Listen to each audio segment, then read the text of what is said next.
Bismillahirrahmanirrahim. In the name of Allah, the most gracious and the most merciful.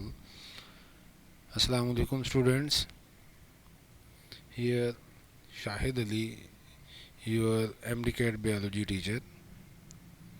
Today, we will discuss about the lecture number 3 of bioenergetics, in which the learning outcomes are Calvin cycle, cellular respiration, glycolysis, which is the part of cellular respiration, along with the oxidation of pyruvate, Krebs cycle, and electron transport chain of respiration.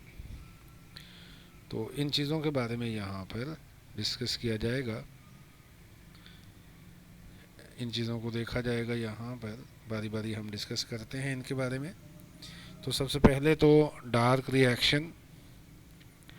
इस dark reaction के अंदर, जिसे हम Calvin cycle भी कहते हैं, क्योंकि it is explored by the Melvin Calvin and coworkers, so it is called as Calvin cycle. जिसे हम लाइट इंडिपेंडेंट रिएक्शन भी कहते हैं, क्योंकि यहाँ लाइट की डायरेक्टली ज़रूरत नहीं होती। It is also called C3 pathway, क्योंकि जो पहली स्टेबल प्रोडक्ट बनती है, जिसे हम 3-फॉस्फोग्लाइसरिक एसिड कहते हैं, इसके अंदर 3 कार्बन एटम्स मौजूद होते हैं। 3-फॉस्फोग्लाइसरिक एसिड या 3-फॉस्फोग्लाइसरेट। इसमें 3 फेजेस आते हैं। पहला phase carbon fixation, then reduction, then regeneration of the carbon dioxide acceptor. तो 3 फेजेस हैं इसके अंदर। अब यहाँ एक और अहम बात कि 1 molecule of G3P glyceraldehyde 3 phosphate, जो कि एक ट्राइओज है, एक्चुअल गेन ये होता है, ये 2G3P मिलेंगे तो तब जाकर एक ग्लूकोज बनेगा। यानी कि ग्लूकोज बनाने के लिए 2 कैल्विन साइकिल चलाने पड़ते हैं। तो डायरेक्ट प्रोडक्ट ऑफ फोटोसिंथेसिस या कैल्विन साइकिल ये ग्लूकोज नहीं है, कार्बोहाइड्रेट है, और ये कार्बोहाइड्रेट एक ट्राइओज होता है बेसिकली। ये यहाँ पे बात काबिल ज़िक्र है। देन कैल्विन साइकिल, इसका इनपुट अगर हम देखें तो यहाँ 3 मॉलिक्यूल कार्बन डाइऑक्साइड के दिए जाएंगे, 6 मॉलिक्यूल्स ऑफ NADPH ये दिए जाएंगे, जबकि 9 मॉलिक्यूल्स ऑफ ATP दिए जाते हैं। ये यहाँ का इनपुट है। जबकि जो आउटपुट है 1 मॉलिक्यूल ऑफ G3P ये आउटपुट के तौर पे मिलेगा, यही नेट आउटपुट है। जबकि बाकी चीज़ें बेसिकली एक्सेप्टर हैं, जैसे 6 मॉलिक्यूल्स ऑफ NADP पॉजिटिव, जो कि हाइड्रोजन एक्सेप्टर हैं, और 9 मॉलिक्यूल्स ऑफ ADP बनेंगे, जो कि अगेन इनऑर्गेनिक फॉस्फेट के साथ मिलकर ATP बनवाने की तरफ चल पड़ेंगे, फॉस्फोराइलेशन की तरफ। देन 3 मॉलिक्यूल्स ऑफ वाटर, जो कि साइकिल में नहीं दिखाई देते, लेकिन ओवरऑल जो है वो इक्वेशन के अंदर हमें देखने को मिलते हैं। तो 3 मॉलिक्यूल्स वाटर के यहाँ पे बना करते हैं। G3P is net output of the Calvin cycle. तो to make 1 molecule of glucose 2 cycle चलाने पड़ेंगे, तो इनपुट जो है ना वो डबल हो जाएगी, और आउटपुट भी यहाँ पे डबल हो जाएगी सारी की सारी। तो 2 G3P जब मिलेंगे तो मिलकर एक ग्लूकोज बन जाएगा। इसी तरह से 6 की बजाय 12 NADPH2 NADP पॉजिटिव, और 18 ADP, ये इस तरह से सिलसिला बनेगा यहाँ पर कैल्विन साइकिल का इनपुट एंड आउटपुट। तो ये वो इक्वेशन जिसकी बात की जा रही थी। यहाँ इस इक्वेशन के अंदर हमें बताया गया है कि 3 मॉलिक्यूल पानी के बना करते हैं, जबकि ओवरऑल साइकिल के अंदर यहाँ 3 मॉलिक्यूल पानी के, उसका तज़किरा हमें देखने को अपने सिलेबाई के अंदर नहीं मिलता। देन समरी, तो फेज़ 1 इसे हम कार्बन फिक्सेशन भी कहते हैं, जिसमें RUBP, जो कि एक मोनोसेक्राइड है, पेंटोज शुगर है, जो कि कीटो फॉर्म में है, रूबुलोज बिसफॉस्फेट, ये कार्बन डाइऑक्साइड का एक्सेप्टर है। कार्बन डाइऑक्साइड को बाइंड करवाएगा। और रुबिस्को एंजाइम यहाँ पे दरकार होता है, जो कि one of the most abundant protein in the chloroplast as well as in the cell. और यहाँ से एक 6 कार्बन कंपाउंड बनेगा जो कि अनस्टेबल है, फौरन टूट जाएगा into the 3PGA 3 phosphoglyceric acid. यही वो फर्स्ट स्टेबल कंपाउंड है जिसकी वजह से इसे C3 पाथवे कहते हैं। टोटल 6 मॉलिक्यूल 3PGA के बनेंगे। फेज़ 2 के अंदर रिडक्शन होगी, 2 मराहल के अंदर होती है। पहले मरहले में फॉस्फोराइलेशन 6 ATP इस्तेमाल होंगे, तो फॉस्फेट ऐड होगा, एक से लिया जाएगा दूसरे को दिया जाएगा, इसलिए हम इसे भी फॉस्फोराइलेशन ही कहते हैं। और 1,3 बिस फॉस्फोग्लाइसरिक एसिड बनता है। और अगले मरहले में 6 हाइड्रोजन जो है ना वो लिए जाते हैं NADPH से, और इनको ऐड किया जाता है into the 1,3 bis phosphoglycerate to form the G3P। 6 molecule G3P के बनते हैं, एक एज आउटपुट वहाँ से लिया जाता है। उसके बाद फेज़ 3 जिसमें 5 G3P मॉलिक्यूल, इनको रीअरेंज किया जाएगा। सीरीज़ ऑफ केमिकल रिएक्शंस हैं, उनका तज़किरा नहीं है यहाँ। इनिशियली RUP बनेगा, रुबुलोज फॉस्फेट। इसको बिस बनाने के लिए यहाँ 3 ATP जो है वो तोड़े जाएंगे, फॉस्फोराइलेशन होगी, और 3 ATP को इस्तेमाल करते हुए यहाँ पर कार्बन डाइऑक्साइड का इनिशियल एक्सेप्टर जनरेट हो जाएगा। ये इसका समरी थी। ये वो डायग्रामेटिक साइक्लिक एक्सप्रेशन है जिसमें रुबुलोज बिस फॉस्फेट से रुबिस्को, और यहाँ से 3 फॉस्फोग्लाइसरेट, यहाँ फिर आगे 6 NADPH इस्तेमाल हुए, 6 ATP इस्तेमाल हुए, और यहाँ 6 NADPH इस्तेमाल हुए, और इस तरह से ये 1,3 बिस फॉस्फोग्लाइसरेट से ग्लाइसरल्डिहाइड 3 फॉस्फेट बनता है। एक आउटपुट के तौर पे बाहर आ जाएगा, जबकि 5 आगे जो है ना वो रीजनरेशन के अंदर इस्तेमाल हो जाया करते हैं। देन आगे चलते हैं second phenomena of the metabolism which is a catabolic reaction, जिसके अंदर बड़े मॉलिक्यूल्स को तोड़कर छोटा मॉलिक्यूल जनरेट किया जाएगा। Respiration, some of physiological and chemical processes.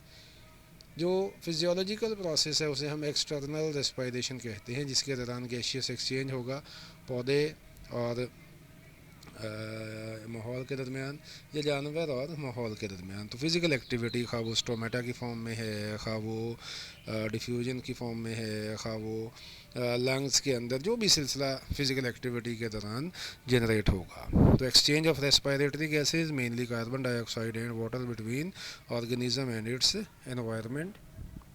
Oxygen is required in the chemical process and carbon dioxide is produced in the chemical process. Then cellular respiration, जिसका यहाँ मेजर कंसर्न है हमारा, the process by which energy is made available to cells in step by step breakdown of carbon chains, organic compounds की carbon chains को, जैसे glycolysis में carbon chain को तोड़ा जाएगा, 6 कार्बन कंपाउंड से 3 कार्बन कंपाउंड बनेगा, वहीं से तो इसको नाम भी ग्लाइकोलाइसिस दिया गया। May be subdivided into 4 stages, glycolysis, pyruvic acid oxidation, Krebs cycle और citric acid cycle and respiratory chain. 4 phases हैं यहाँ पर। तो ग्लाइकोलाइसिस ये पहला phase, breakdown of glucose to the pyruvate, cytoplasm में होता है, साइटोसोल पार्ट ऑफ साइटोप्लाज्म। पहला स्टेप जो है ये सेलुलर रेस्पायरेशन का है, ग्लाइकोलाइसिस, जो कि एरोबिक रेस्पायरेशन हो या एनएरोबिक रेस्पायरेशन, दोनों में ये कॉमन है, ये लाजमी होगा, बाकी कहानी इसके बाद चलेगी। Occurs in all the cells and biologist believe that an identical reaction may have occurred in first cell, ताकि एनर्जी को हासिल किया जा सके। एनर्जी जब भी हासिल करनी थी, इस किस्म का कोई पहला रिएक्शन हुआ होगा। इसे हम EMP पाथवे भी कहते हैं, upon the names of the discoverer. Embden है, मैरो है और परनास, तो EMP के नाम से भी हम इसे जानते हैं। देन ग्लाइकोलाइसिस जो है ना उसको 10 मराहल के अंदर डिवाइड किया गया है। वो जो 10 मरहले, स्टेप 1 जो है उसमें पहले 5 स्टेप जो है ना उसको प्रिपरेटरी फेज़ कहते हैं, क्योंकि 2 एटीपी यहाँ पर इस्तेमाल हो जाया करते हैं। तो पहले स्टेप में फॉस्फोराइलेशन होती है, फॉस्फोराइलेशन बाय एटीपी, यानी कि एटीपी देगा फॉस्फेट को, तो बाय फॉस्फोर एटीपी, तो फॉस्फोराइलेशन बाय एटीपी। यहाँ 2 बार फॉस्फोराइलेशन बाय एटीपी होगी, इनटू एटीपी नहीं है, जबकि पे ऑफ फेज के अंदर phosphorylation into ATP to ATP, तो फॉस्फोराइलेशन टू एटीपी यहाँ दिखेगा, फॉस्फोराइलेशन टू एटीपी। ठीक है, तो इसी तरह से यहाँ भी फॉस्फोराइलेशन टू एटीपी, फॉस्फोराइलेशन होगी, एटीपी बनेगा। यहाँ बाय एटीपी का मतलब ये है कि एटीपी से फॉस्फेट लिया जाएगा। तो यहाँ फॉस्फोराइलेशन एटीपी की मदद से, तो ग्लूकोज 6 फॉस्फेट आइसोमर बनेगा, फ्रक्टोज 6 फॉस्फेट। फिर आगे phosphorylation, second phosphorylation by ATP, तो फ्रक्टोज 1,6 बिस फॉस्फेट बनेगा। स्टेप 4, यहाँ पे सप्लिटिंग होगी, यही वो मरहला है एल्डोलेज एंजाइम की मदद से, यही वो मरहला है जहाँ ये जो फ्रक्टोज 1,6 बिस फॉस्फेट है उसको G3P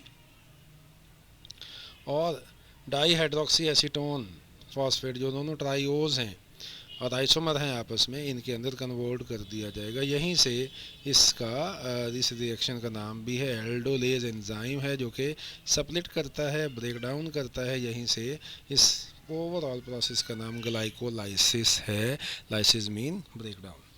स्टेप 5 पे ना, यहाँ ये जो दोनों आइसोमर हैं G3P और डाईहाइड्रोक्सी एसीटोन फॉस्फेट, रिएक्शन आगे G3P से चलना है तो ये भी इसमें कन्वर्ट हो जाता है, ये भी। तो ये रिएक्शन 5 है जिसमें आइसोमर जो है ना वो बनेगा, आइसोमराइजेशन जो है ना होगी, तो 2 मॉलिक्यूल G3P के बन जाएंगे, तो रिएक्शन आगे ट्वाइस चलेगा, डबल चलेगा यहाँ पर, तो इसे हम प्रिपरेटरी फेज़ कहते हैं। आगे पे ऑफ फेज़, प्रिपरेटरी फेज़ में 2 एटीपी इस्तेमाल हुए, जबकि पे ऑफ फेज़ में 4 एटीपी 2 मराहिल के अंदर बनेंगे, एक स्टेप नंबर 7, एक स्टेप नंबर 8। जी, स्टेप नंबर 6 पर ऑक्सीडेशन होगी, और बायोलॉजिकल ऑक्सीडेशन हमेशा रिमूवल ऑफ हाइड्रोजन होगा, जो कि NAD मेडिएटेड होगा। ऑक्सीडेटिव फेज इसलिए कहते हैं इसे, तो dehydrogenation by NAD positive, NAD positive करवाएगा डीऑक्सीनेशन, डिहाइड्रोजिनेशन ऑक्सीडेशन करवाएगा और NADH बन जाएगा। और साथ में इनऑर्गेनिक फॉस्फोराइलेशन होगी, यानी कि साइटोप्लाज्म से इनऑर्गेनिक फॉस्फेट लेकर ऐड किया जाएगा, तो ये बन जाएगा 3PGA। अच्छा, अब 3PGA के बाद ये G3P यहाँ बनेगा, phosphorylation to 3PGA, inorganic phosphorylation to 3PGA। जब 3PGA की फॉस्फोराइलेशन होगी तो ये 1,3-bis PGA बनेगा। अब ये जो 1,3-bis PGA है, ये बेसिकली इसकी फॉस्फोराइलेशन टू ATP, यहाँ से इनऑर्गेनिक फॉस्फेट निकलेगा और ATP को चला जाएगा, जबकि यहाँ जो था ना, यहाँ इनऑर्गेनिक फॉस्फेट साइटोप्लाज्म से आकर अटैच हुआ था, तो ये इस तरह की फॉस्फोराइलेशन थी। जबकि ये वाली जो फॉस्फोराइलेशन है, यहाँ ATP जो है ना, उस ADP को फॉस्फेट दिया जाएगा फ्रॉम 1,3-bis फॉस्फोग्लाइसरेट से, तो 2 ATPs बनेंगे, क्योंकि यहाँ जो 2 G3P चल रहे थे। एक तो ये जगह है जहाँ फॉस्फोराइलेशन हो रही है, और ये फॉस्फोराइलेशन मेम्ब्रेन पे नहीं हो रही, इसलिए हम इसे सबस्ट्रेट लेवल फॉस्फोराइलेशन 3 जगहों पे होती है, 3 ओकेजन्स पे होती है, एक ओकेजन ये है।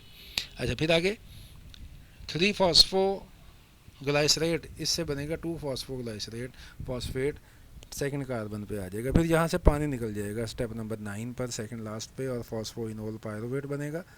देन इसकी अगेन फॉस्फोराइलेशन टू ATP, यहाँ से फॉस्फेट निकलेगा और ATP को चला जाएगा, और 2 ATP यहाँ बनेंगे। ये सेकंड जो है ना ओकेजन है जहाँ सबस्ट्रेट लेवल फॉस्फोराइलेशन हो रही है, 2 ATP बनेंगे, 4 ATP टोटल यहाँ पे जनरेट होंगे। यहाँ हम देखते हैं कि पहले पे फॉस्फोराइलेशन बाय एटीपी, तीसरे पे फॉस्फोराइलेशन बाय एटीपी, चौथे पे ये सप्लिट हुआ, पांचवें पे ये आइसोमर बना इसके अंदर, और यहाँ से सिस्टम फिर आगे चल रहा है। यहाँ इनऑर्गेनिक फॉस्फोराइलेशन हो रही है ये वाली, तो एटीपी नहीं बनेगा, इनऑर्गेनिक फॉस्फोराइलेशन में एटीपी नहीं बनता। तो 3 फॉस्फोग्लाइसरेट से 1,3 बिस फॉस्फोग्लाइसरेट, साथ में ये ऑक्सीडेशन भी हुई और NAD से NADH बन गया। Then phosphorylation to ATP, again last पे phosphorylation to ATP, second last पे पानी का मॉलिक्यूल रिमूव हुआ, डिहाइड्रेशन हुई। देन ग्लाइकोलाइसिस का ये जनरल इक्वेशन, तो यहाँ 2 NADH2 बने हैं ग्लूकोज से पायरोविक एसिड, सप्लिट हुआ है 3 कार्बन व 6 कार्बन रखने वाले कंपाउंड से 3 कार्बन रखने वाले कंपाउंड में ये कन्वर्ट हुआ, साथ में एनर्जी लिबरेट हुई। Then processing of pyruvic acid, pyruvic acid जो है इसने आगे एरोबिक रेस्पिरेशन करनी है या एनारोबिक रेस्पिरेशन करनी है, इसके बाद डिसीजन होगा। तो 3 तरीक़ों से बुक कहती है तो हम इसी को फॉलो करेंगे, वरना ये alcoholic fermentation, lactic acid fermentation दोनों को हम एक ही तस्वर करें और एरोबिक रेस्पिरेशन तो 2 तरीक़ों से, लेकिन बहरहाल हम इसको 3 तरीक़ों से ही फॉलो करेंगे।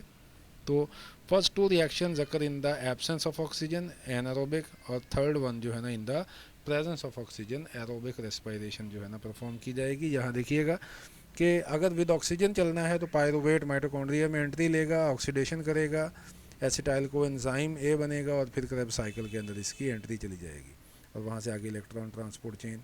विदाउट ऑक्सीजन जाना है तो ऑक्सीडेशन इसकी रिडक्शन होगी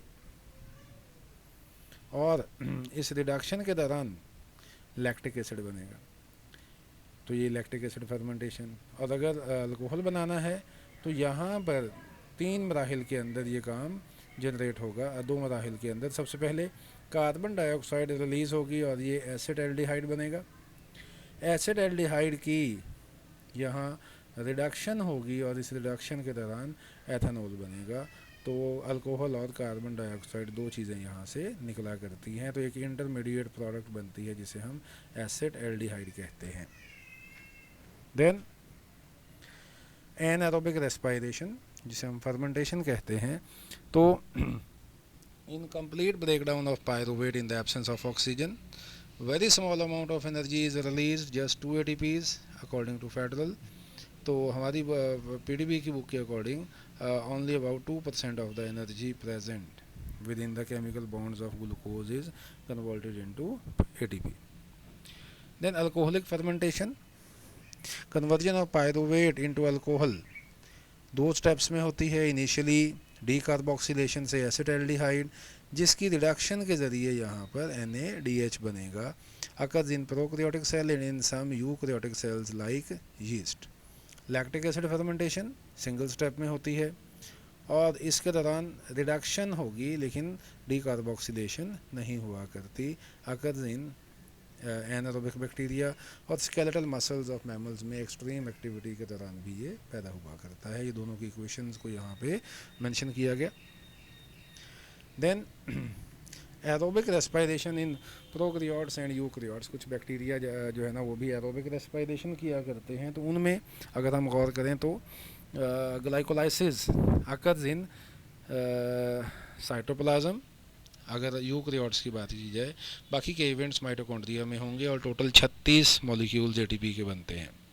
जबकि एरोबिक रेस्पिरेशन इन प्रोकैरियोट्स, तो यहाँ सारे का सारा मरहला जितने भी इवेंट्स हैं सारे साइटोप्लाज्म में ही होंगे और टोटल 38 मॉलिक्यूल्स ऑफ ATP बना करते हैं। वो जो माइटोकॉन्ड्रिया के अंदर एंट्री के दौरान 2 ATP इस्तेमाल होने थे सेकंड मेम्ब्रेन को क्रॉस करते हुए, वो यहाँ पे इस्तेमाल नहीं होंगे, जिसकी वजह से ज़्यादा ATP जनरेट होती है। देन एरोबिक रेस्पिरेशन में और एनारोबिक रेस्पिरेशन के दौरान जो एनर्जी करेंसी है उसे हम ATP कहते हैं, जिसमें जो फॉस्फेट टू फॉस्फेट बॉन्ड है इस बॉन्ड को हम टिल्ड बॉन्ड कहते हैं और ये हाई एनर्जी बॉन्ड होता है, जिसमें 7.3 किलो कैलोरीज एनर्जी स्टोर होती है और जब इसको तोड़ते हैं इतनी ही एनर्जी रिलीज़ हुआ करती है। तो ये एक एटीपी के बारे में। देन अब एरोबिक रेस्पिरेशन के दौरान यहाँ पर सबसे पहले तो पायरोबिक एसिड जो है ना, इसने एंट्री लेनी है इनटू द माइटोकॉन्ड्रियल मेम्ब्रेन। तो oxidation of pyruvate is also called link reaction, federal के अंदर ये लिखा गया। Pyruvate is produced in the cytosol, charge particle है तो इसको एक्टिव ट्रांसपोर्ट कैरियर प्रोटीन्स की मदद से अंदर लाया जाएगा माइटोकॉन्ड्रियल आउटर मेम्ब्रेन क्रॉस करके आउटर मैट्रिक्स में। तो अब अकर इन आउटर चैम्बर, वहाँ पर इसकी ऑक्सीडेशन होगी और 3 मराहिल के अंदर होती है, अकर इन 3 स्टेप्स, जिनको यहाँ फेडरल के यहाँ मेंशन भी किया गया। फर्स्टली डी कार्बोक्सिलेशन, जब पायरोबिक एसिड से कार्बन डाइऑक्साइड निकलेगी तो 2 कार्बन रह जाएंगे पीछे और ये बन जाएगा एसिटाल्डिहाइड, जैसे कि वहाँ हुआ था उसमें अल्कोहलिक फर्मेंटेशन में। लेकिन अब यहाँ वहाँ रिडक्शन हुई थी और यहाँ ऑक्सीडेशन होगी।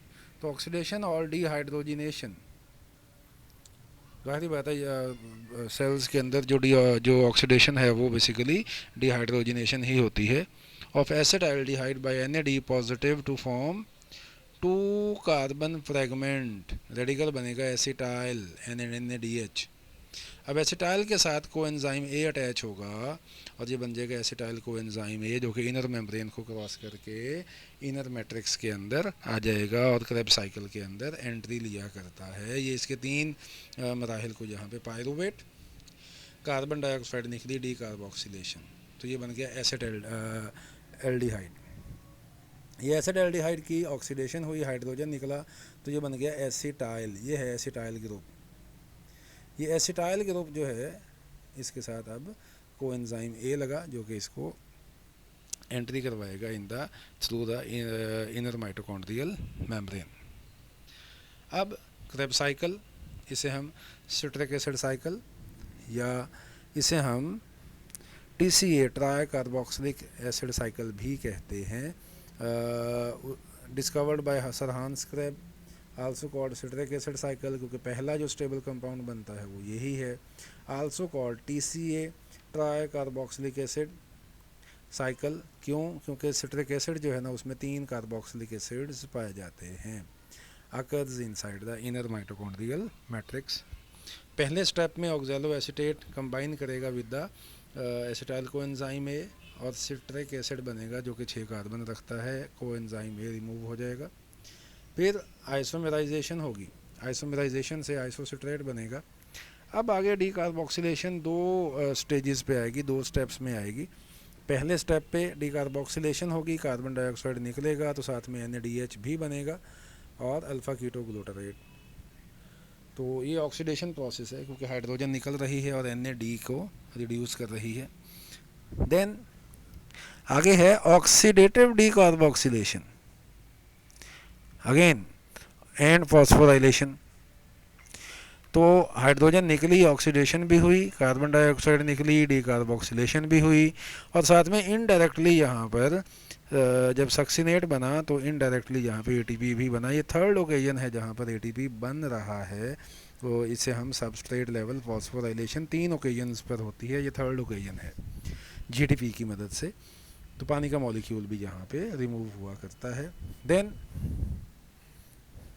स्टेप नंबर 5, यहाँ जो सक्सिनेट है यहाँ से फ्यूमरेट बनेगा जिसकी ऑक्सीडेशन होगी और ये ऑक्सीडेशन ज़ाहिरी बात है डिहाइड्रोजिनेशन वाली होगी। लेकिन यहाँ जो कोएंजाइम है ना वो फ्यूमरेट है, fumarate sorry FAD positive. Fumarate तो सब प्रोडक्ट है, कोएंजाइम यहाँ पे FAD पॉजिटिव है। तो सक्सिनेट डिहाइड्रोजिनेज एंजाइम होगा जिसका कोएंजाइम यहाँ पे FAD पॉजिटिव है, 2 हाइड्रोजन रिमूव हो जाएंगे। देन फ्यूमरेट की हाइड्रेशन होगी और इस हाइड्रेशन के दौरान पानी का मॉलिक्यूल ऐड होगा और आखिरी मरहले पे ऑक्सीडेशन होगी। ये ऑक्सीडेशन जो है ना ये डी कार्बोक्सिलेशन वाली नहीं है और ये वही डिहाइड्रोजिनेशन वाली है सिंपल, तो इसके साथ डी कार्बोक्सिलेशन एसोसिएट नहीं करती और इनिशियल कंपाउंड बन जाएगा जिसे हम ऑक्सैलो एसीटेट कहते हैं।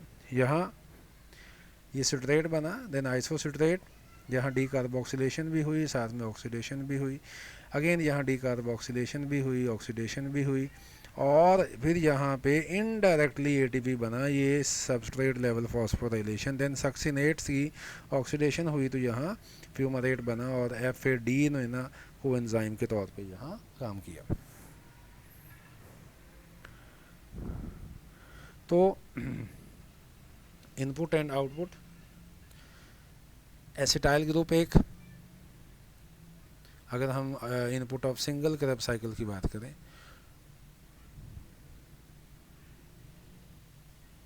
जी नंबर 2 पे ADP, यहाँ ये नंबर 2, ये 2 यहाँ नहीं आएगा, तो ADP, एक ADP और एक इनऑर्गेनिक फॉस्फेट, और यहाँ से एक ATP बनेगा। इसी तरह से 3 NADH से 3 NAD पॉजिटिव से NADH बनेंगे, और एक FAD पॉजिटिव से एक FADH2 बनेगा।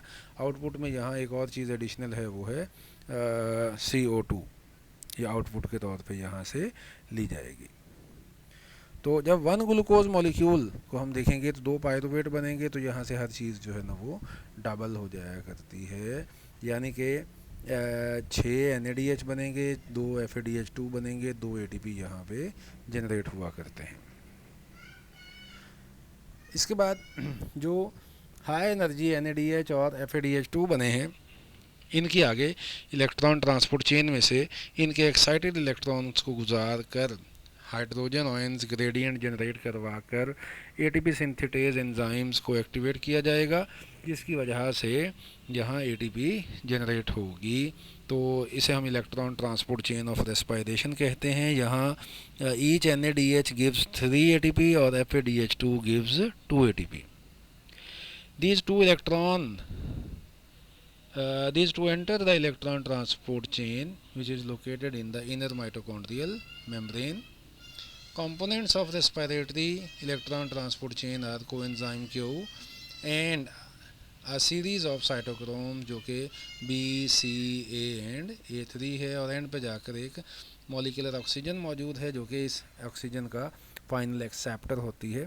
तो ये जो साइटोक्रोम्स हैं are electron transport intermediates containing heme group of related prosthetic groups that undergo valency changes।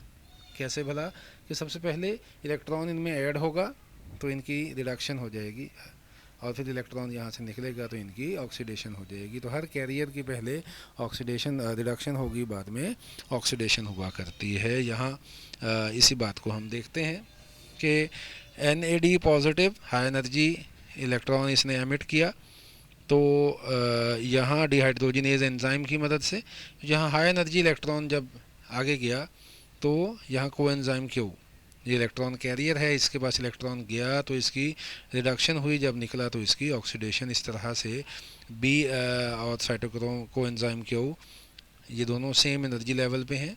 जहाँ थोड़ी सी एनर्जी डाउन हुई, अगेन C से A से 3, और A से A3 जो है ना, जहाँ पे जाते हुए एनर्जी में डंप आया और यहाँ पे एक ATP और बना, तो 3 ATP यहाँ एक NADH से बनते हैं। जबकि FADH2 की चूँकि एंट्री यहाँ पे होती है तो इससे आगे 2 ATP हैं, 2 ATP यहाँ पे जनरेट होंगे एक FADH2 से।